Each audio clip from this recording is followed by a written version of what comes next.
Welcome back to another episode of MotoGP Mac, and today we're going to talk about Fabio Quartararo's performance in the Saxon Ring last weekend. Now, a lot of people are saying that this is probably the best ride that they've ever seen out of Fabio, and I tend to disagree a small bit because I do think in the race it was a bit of an anticlimax on what we thought was going to happen.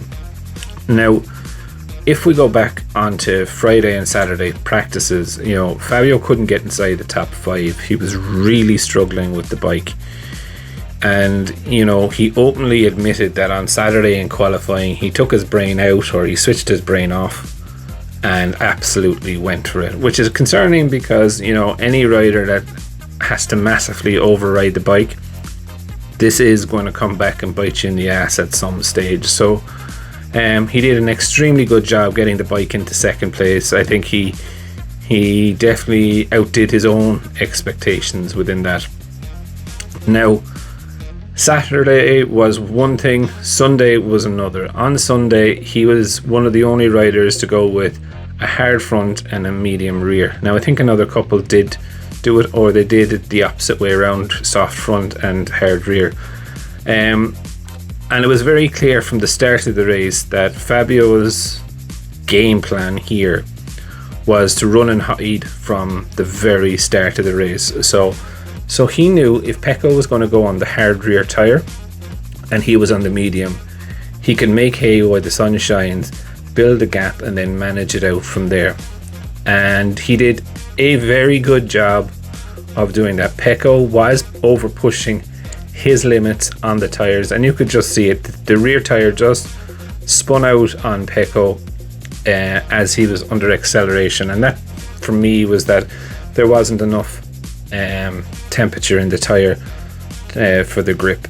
And then just after that race, I think he did control his race, and he just pulled away. It was unchallenged, but he didn't have it all his own way. You could see that at the very start, for the first maybe 10 laps or so, the gap wasn't getting that much bigger, and it was only when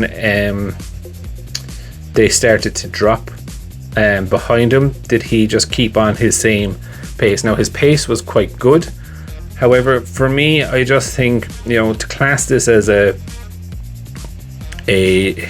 one of his best races, I'm not quite sure. I think he would have preferred to have a little bit of a fight or an argument on track and win it that way. It definitely was a great strategic race, and I think he did a super job of trying to keep Pecco chasing him and force the mistake out of Pecco. And I believe that, in all honesty, that's what he did. He was trying to force Pecco to try and stick with him, knowing that he would have the heat in the rear tire at the very start. He was going to try and get Pecco to over push and force him into a mistake, and I think he did do it. I think it was a great strategy, but I do think it was not, I wouldn't class it as his best race ever. I think he's had a few other races where he's done an awful lot better and been a lot more braver during the race myself. But I would definitely love to know your thoughts. What do you think of his performance? Do you think it was a great performance? Do you think it was his best performance ever? Leave them in the comments below, and I'll be back again tomorrow with another video. I just want to take a minute to also thank you for watching my videos and the support that you've shown so far. If you haven't subscribed already and you would like to subscribe, it would mean an awful lot to me if you did. I'm starting this channel realistically so that we can all enjoy MotoGP together, with the aim of streaming a live video when the GP races are on.